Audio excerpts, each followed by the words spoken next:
6:07 ng umaga. Ihahatid ko si Jervis sa Sapang Palay.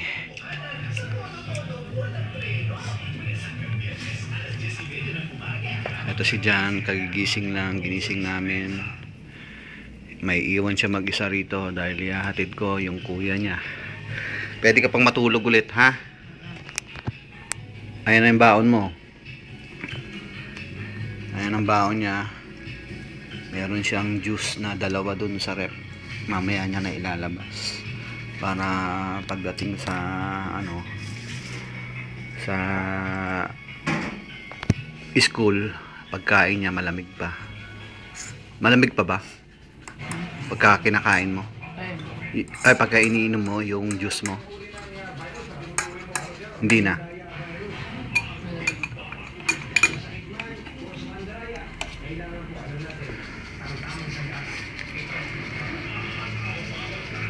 Halika na, Jerbs. Bilisan mo dyan. Alis na kami.